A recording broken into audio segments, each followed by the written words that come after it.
My name is Brian Perkey. I'm the regional sales manager for North America for Lallemand Brewing. I'm responsible for the commercial beer and home brew and home wine markets.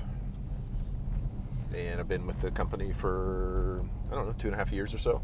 What's your favorite hop? My favorite hop, probably Chinooks. I like, we were talking about last night, I prefer West Coast IPAs. So that one's been a staple in my brewing career for the last, 25 plus years. What about favorite malt? Favorite malt. Man, good question. Probably just like a straight Pilsner malt. I had an opportunity to work for the Gordon Biersch Group down in San Jose, and I spent 5 years with those guys, and that was the first lager-focused brewery that I had worked at. We used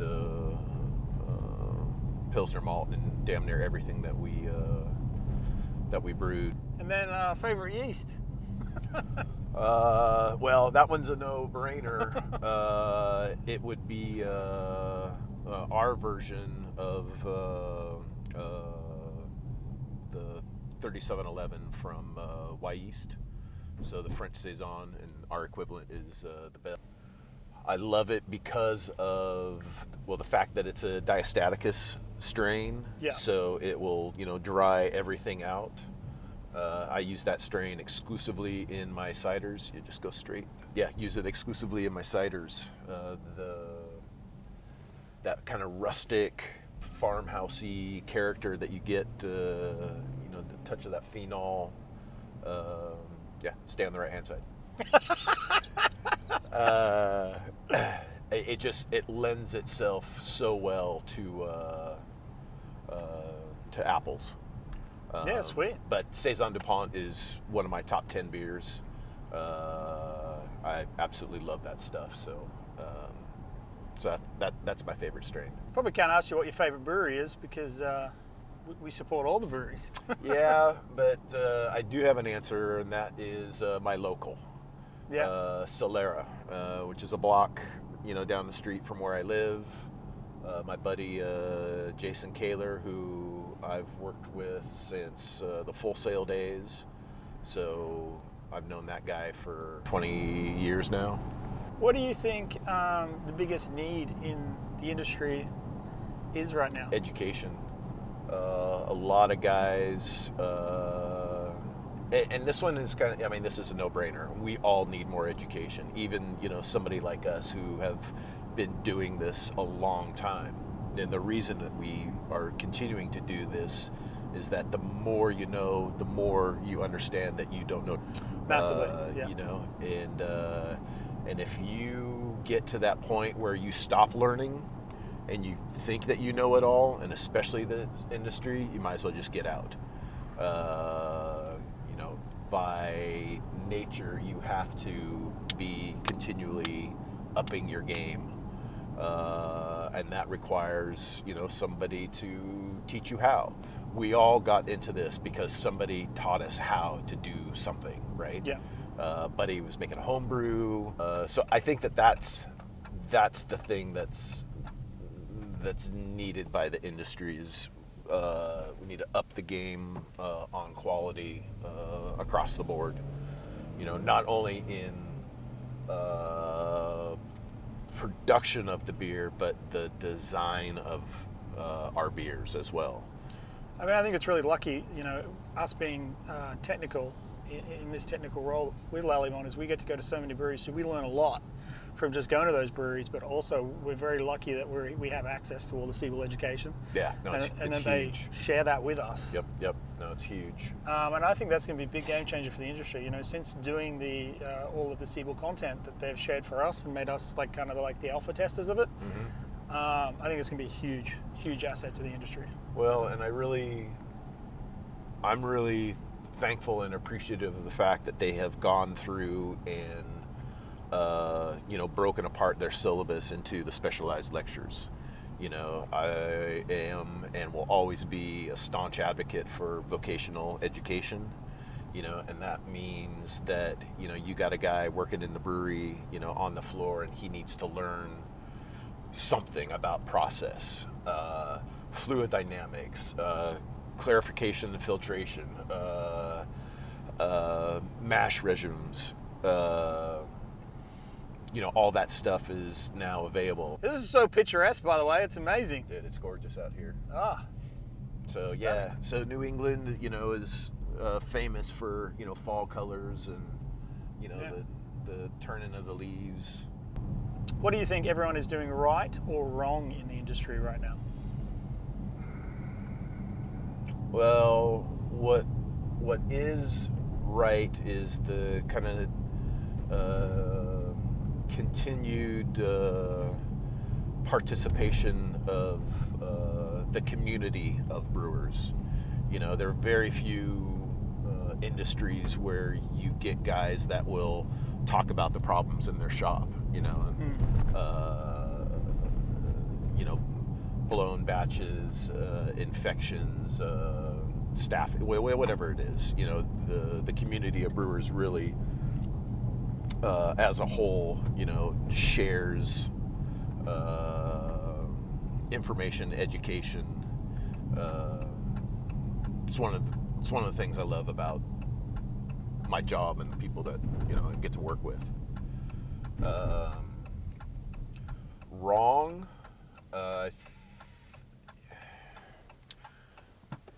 Just my personal take is the chasing of the fad. Yeah. And I can use the New England hazy thing as an example because I hate those beers. It's a lot of them are well designed, well executed. It's just not my subjective style, right?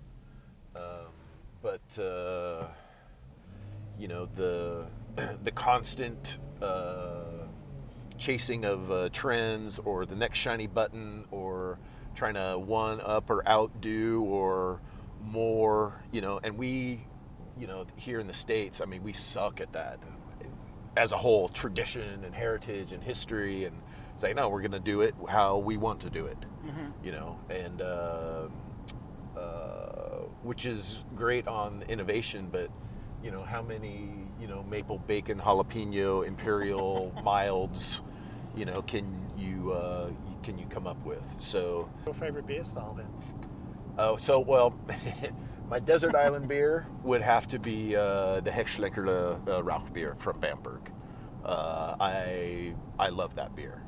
I had that when I was studying in Germany. Yeah. Yeah, at the source. It was amazing. When I started brewing,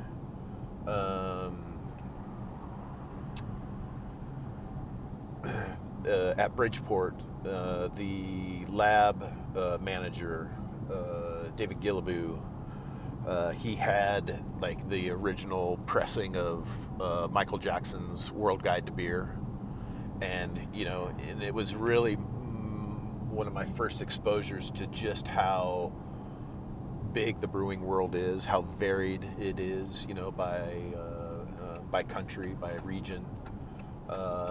And that was one of the first pages that I landed on, was a picture of, that pub in Bamberg and, the wooden casks, sitting on the counters.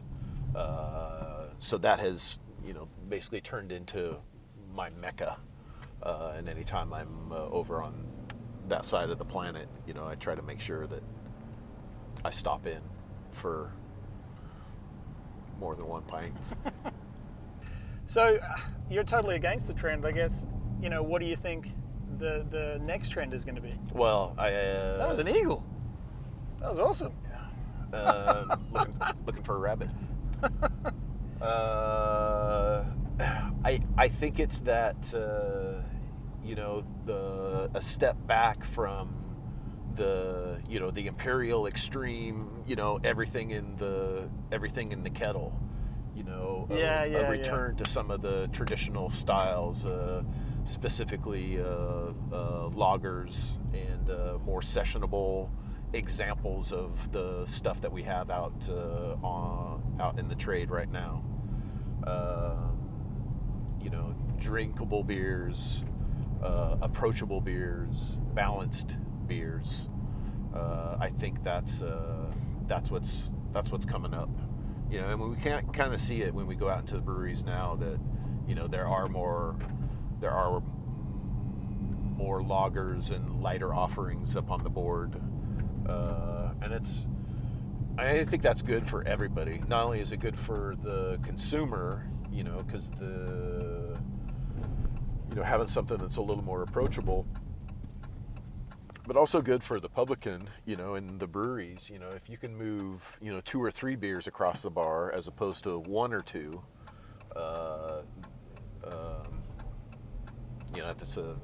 that's a win, for the producer as well. I think that's a great term, everything in the kettle. I haven't heard that before, but I think that's a great term for those real over the top trend beers. Don't do it. Don't do it. Oh yeah, and I am just horrified at the prospect of the cannabis beers, that I think that are gonna rear their heads here, in the next 10 years or so. What do you think they're going to be like? I mean, disgusting. And how do you? I mean, it's alcohol and CBD and everything, THC, all at the same time. Well, so that's where I think TTB and our regulatory entities here in the States have it right. You remember the whole Four Loko thing? No, what's that? It was this god awful malt liquor. I think 8% alcohol, maybe higher than that. Right. And it was basically a cross between malt liquor and a Red Bull. So energy drink, ton of caffeine, alcohol, and it's like, what? And it just caused problems, overconsumption problems, essentially. Yeah. So why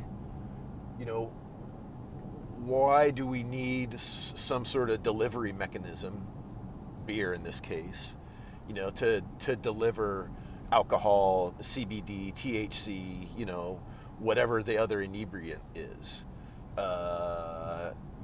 I think that's a mistake, where you're blending basically different inebriants, different drugs. And I don't think that will ever be the case. CBD, well, that's supposedly, a health, there's a health benefit to it. You can't have healthy beer, right? You can't sell it as such. You can't market, trade it as such. That's so. Let's get rid of that. THC and alcohol. Why do we need that? Why do you need to deliver 2 inebriants in one fell swoop?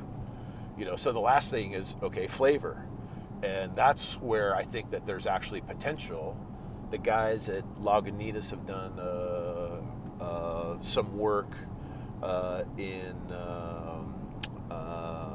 the use of terpenes, right? So flavor, essentially distillates, which can be then injected into a beer, and supposedly, according to my cohorts down there, that it actually tastes good. I call bullshit, because everything that I've tried, that incorporates some dank strain, as a it just tastes like hay, mud. I haven't come across something that works flavor-wise. So awesome. Well, we're going to get some beers and go fishing. So thanks for the chat.